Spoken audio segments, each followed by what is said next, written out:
Hey YouTubers, and welcome to Bevan's Bricks. I'm Daryl, as most of you know. And today's video is going to be a little bit about some tips and tricks for building skyscrapers. What it is I sat down and started working out on some details on a project, which is what you see here in front of you. Just kind of playing with some ideas. I kind of liked what I was coming up with, and I sat and it kind of occurred to me that, you know what, other people might be interested in seeing a video like this as well, or seeing what I'm doing, so I thought I would stop and make a video of it real quick. And what this is, it's going to be, well, I'm calling it a skyscraper. I'm aiming for probably at least 8 to 10 floors. So the building will, well, you can't see on the camera, but it'll be a pretty good height. What I'm doing also is I'm currently trying to focus on building more like, what's the word I'm looking for, in the Lego standard, I guess would be a good way to put it.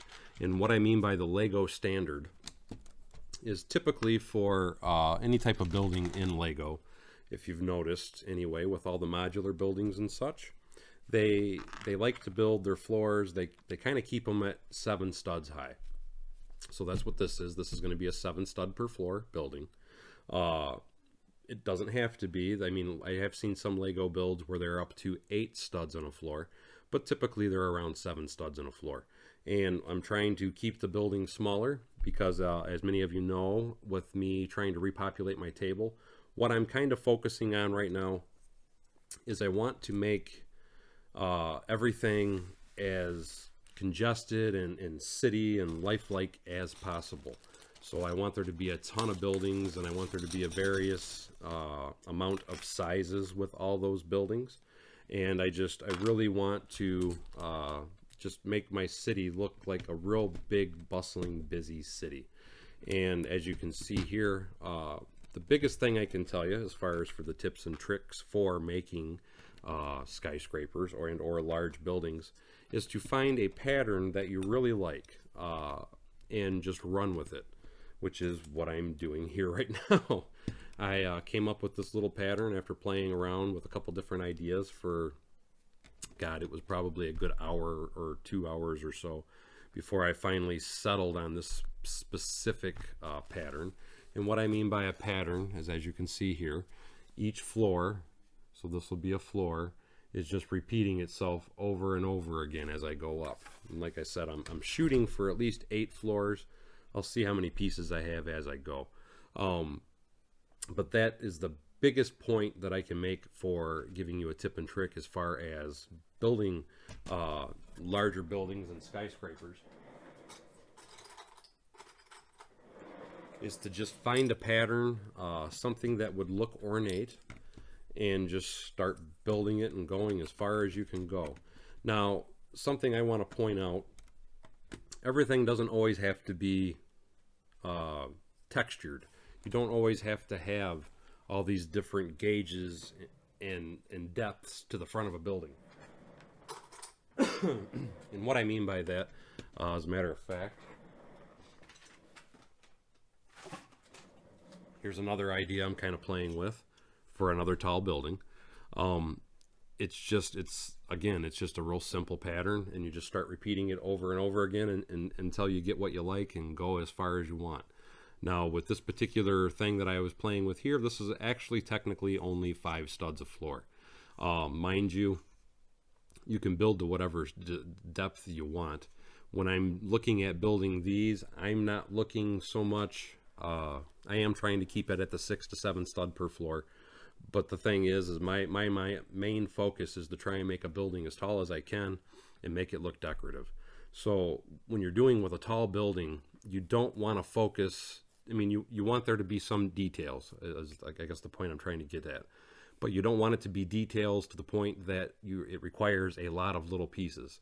Because if you're wanting to make the building very large, it's going to add up really quickly. And unless you want to spend a ton of money to try and maintain that beautiful image for the entire height of the building, the best thing you can do is to try and find bulk pieces, large pieces that are inexpensive, that you can buy a ton of to make a large building.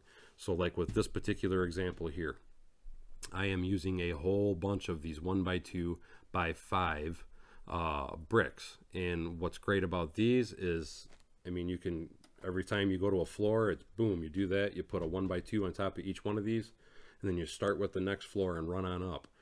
So this building will go up really quickly. It'll be finished very quickly, as long as I have enough parts here, which I have a feeling I have at least enough to do at least 5 floors, but like I said, I'll find out as I'm going along. But it was the same technique with this particular building that or facade as you see here. This is just a bunch of 1x2x5 bricks, and it was just me trying to find a way that they would be combined and look good together.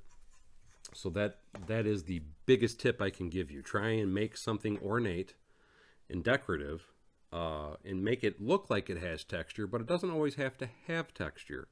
With this particular building, I do have texture, and what it is I'm doing brown and tan on the corners to make it look like it has the larger bricks that would stick out, but it's still a smooth facade. And then I'm adding, because I wanted a little bit more of a texture to the facade of the building, I'm adding between each window, it's only 4 bricks of the forget what they call that. Either way, it's the textured brick with the brick pattern in it, the 1x2 textured brick. But something else you can do, and this is a really quick, simple, easy idea.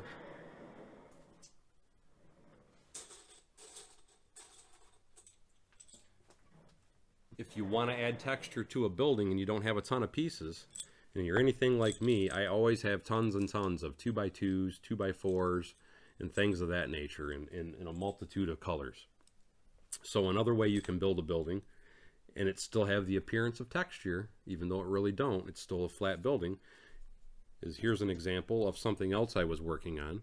And like I said, it gives that appearance of like there's brick in between. And all it simply is in between each brick, and I'm hoping that that comes in and is focused good for you. In between each brick that I'm just using a 2x4 plate. In between the 2x2s, I'm using 2x2 plates. And what that does is, like I said, that gives you a somewhat of a textured exterior. And with this is how I would actually focus the building. So the window would be stepped back. So right there gives you some texture.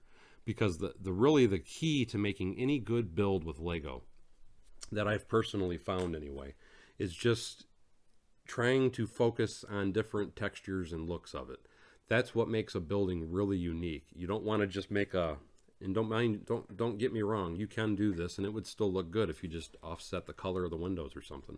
But you don't want to just have one straight up building that's solid, we'll say solid black, and there's nothing different to it at all. It's just black and it's just a big perfect square. Give you an idea of this. This is another thing I was kind of playing with.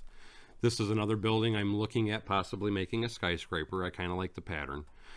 This was going to be the top floor and I was working down. Quite often I do things a little goofy like that. Everybody works a little differently. What I typically like to do when I'm building a large building anyway is I kind of focus on what the majority of the building is going to look like. And then once I get that roughed up, I will figure out a base floor for putting in a store. Because even like with this building here, I'm probably not going to put anything in the floors in the interior. But I will put a base floor down with a storefront in it. So that way if I want to, I could put a light up here and light up the whole interior of the building. But again, with this is a perfectly smooth flat building, but it still has the appearance of some texture. And what I mean by that is because you've got a stripe of the light gray here. I'm using dark gray bricks here. I'm using light gray with the textured brick here, and then I change it up on the front and do a different style of window. So it's really subtle things that can make a building look extremely unique just by adding a little bit of a change of color and the building still being perfectly smooth and square. Of course, if you wanted to have a really, really beautiful building and you want to spend a lot of money, you could actually go through and have the bricks with the modified brick with the stud on the side, and you could physically put 1x2 tiles on top of all these places and all that, and it would give it a much more even more decorative look. But the thing is it's also going to cost a lot of money. And like I said, right now my primary focus is trying to fill my table up and make it look like a real busy populace without spending too much money. So that's why I'm trying to focus on building some buildings like this. Mind you, like I said, again, this is just going to be the top of the building until I get to where I feel comfortable with its height. and then I will come back and I will be changing the bottom floor, and I will be doing something with some type of storefront or something at the bottom floor. So this is just kind of a sneak peek behind the view of kind of how I build and what I build and why I build. Anyway, I don't want to make this video too long, but try and focus, like I said, on really simple things. And it's things just like having this type of window here, for example. Mind you, this is 4 windows, but when I bought all these windows in bulk on Bricklink, as a matter of fact, the video that I did shortly before this video is going to get posted is a how to shop on Bricklink video. All these windows, though, cost me, I believe it was less than 5 cents a piece. And then the glass itself, I think, was 3 cents a piece or 4 cents a piece when I bought it all. But it's because I buy in large bulk quantities. But by doing that, it's allowing me to be able to build a building like this. And by having multiple sizes of windows, you can combine them together like I'm doing here. And then it alters the facade of the building and makes it a little more decorative. So on that note, I think I'm going to stop the video there. Like I said, I just wanted to throw out a few quick tips and tricks. I'm going to probably try and make another quick tip and trick video, but it'll be something that's a little more complicated. But I just thought I would touch on this, as I know a lot of people really want to build large buildings and they're not really sure where to start with or how to start with it. So this is how I do it. Generally, I rough up the top and then I'll put a store down below it. But usually what I do is I start off with, like I said, just a small facade like this.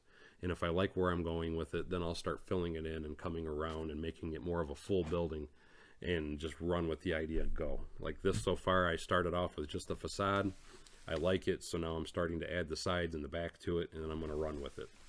So you can expect to see this in some way, shape, or form in my city update when I finally get to it. I'm wanting to have a bunch of stuff progressively done in my city before I do another city update, because right now my table looks absolutely horrible. So anyway, as always, thank you for coming to Bevan's Bricks. Don't forget to like, subscribe, and share below, and we'll see you next time on Bevan's Bricks.